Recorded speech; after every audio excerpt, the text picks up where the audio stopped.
Herkese selamlar arkadaşlar, ben Fanglish Contents'tan Tolgahan. Bu videomuzda akılda kalıcı bir şekilde nasıl kelime öğrenebiliriz bundan bahsedeceğim. Hem bu stratejiden bahsederken hem de 10 yeni İngilizce kelimeyi kalıcı bir şekilde öğreneceğiz. Videoyu dikkatle sonuna kadar izlerseniz bugün kendinize İngilizce konusunda yeni bir şeyler katacağınızdan eminim. Videonun sonuna da öğrendiklerinizi pekiştirme adına bir test koyduk. Sonuçları yorumlarda bekliyoruz. Ve bir de videomuzu beğenirseniz beğen butonuna basmayı ve abone olmayı unutmayın. Öyleyse vakit kaybetmeden hemen konuya girelim.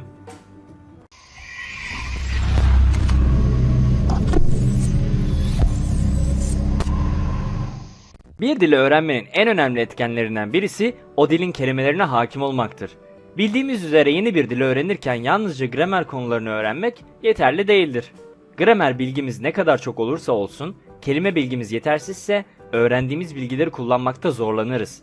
Yabancı dilde öğrenirken pek çoğumuzun aynı sorunla karşılaştığına eminim. Eğer bir dilde başlangıç seviyesindeyseniz bilmeniz gereken kelime miktarı 350 ile 500 arasında değişir. Bu kadar kelime bilgisiyle kendinizi az da olsa ifade edebilirsiniz. Ama eğer amacınız sadece derdinizi anlatmak değil de sohbetlere katılmak ve sağlam bir diyalog kurmak ise 2500 ila 3000 kelime bilmeniz gerekmektedir.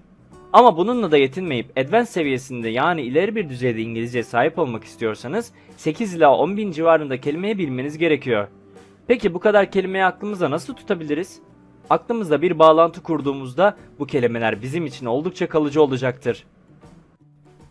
Yabancı bir dil öğrenen kişilerin kelime bilgisi ikiye ayrılıyor arkadaşlar. İlki passive vocabulary dediğimiz, yani yolda yürürken bir dükkan tabelasında, bir afişte veya bir şey okurken gördüğünüz kelime size tanıdık geliyorsa ve anlamını hatırlıyorsanız bu kelime sizin passive kelime bilginize demektir. Ama eğer öğrendiğiniz yabancı dili konuşurken o kelime siz düşünmeden aklınıza geliyorsa hemen bu kelime de sizin active vocabulary'nizde demektir.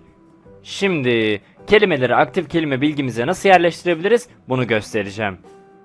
Kelime öğrenirken öğrendiğiniz kelimeyi kafanızda bir şeyle bağdaştırırsanız ve üstüne cümle içinde kullanımı görürseniz bu kelime sizin için oldukça kalıcı olacaktır. Hatta bu cümleler saçma olursa çok daha akılda kalıcı olur, bizden söylemesi.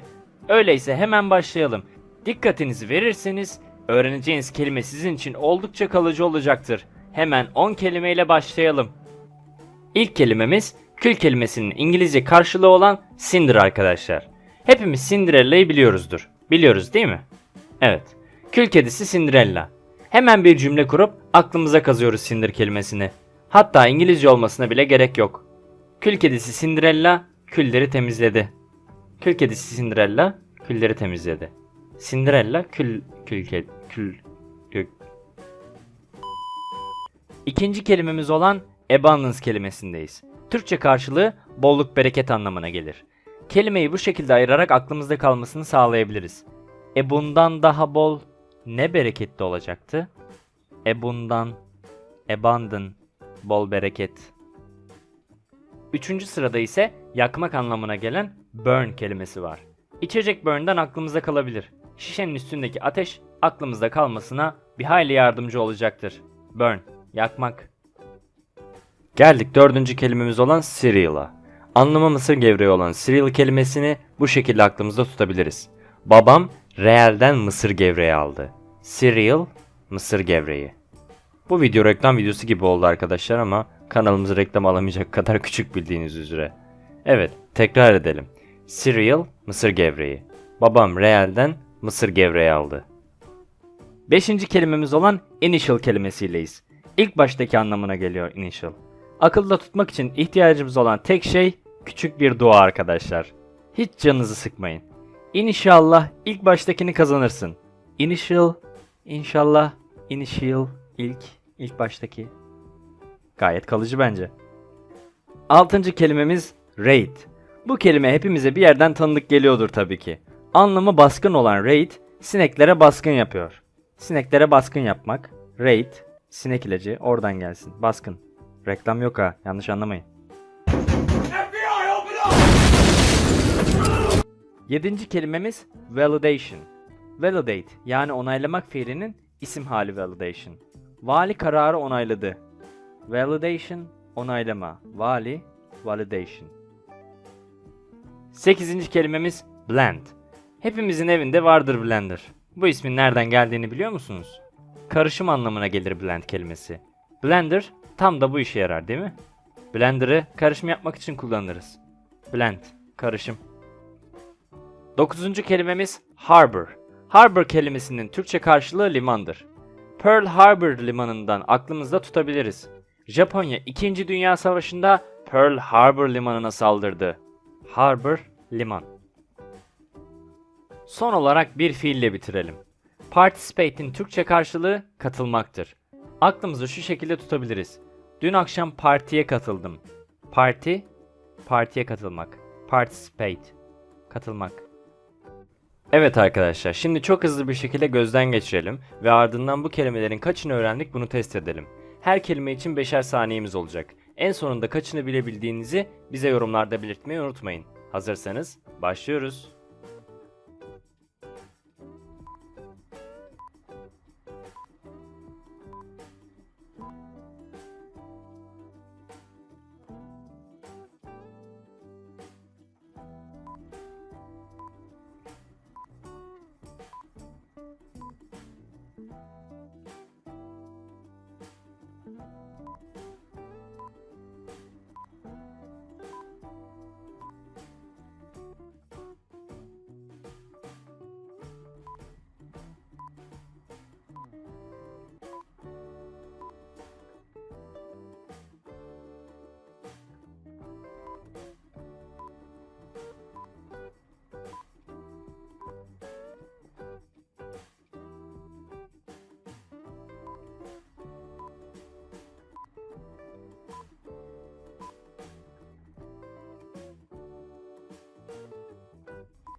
Bir videomuzun daha sonuna geldik arkadaşlar. İzlediğiniz için hepinize teşekkür ederiz. Umarım izlerken güzel vakit geçirmişsinizdir. Biz hazırlarken çok eğlendik. Kelimelerle kurdukları bağlantıları bizlerle paylaşıp bize destek olan arkadaşlarımıza da teşekkür ederiz. Öğrenmek istediğiniz kelimeleri siz de bu şekilde aklınızda tutabilirsiniz. Bu tarz videoların devamını istiyorsanız videomuza beğeni atıp kanalımıza abone olabilirsiniz arkadaşlar. Kendinize çok iyi bakın. Hoşça kalın.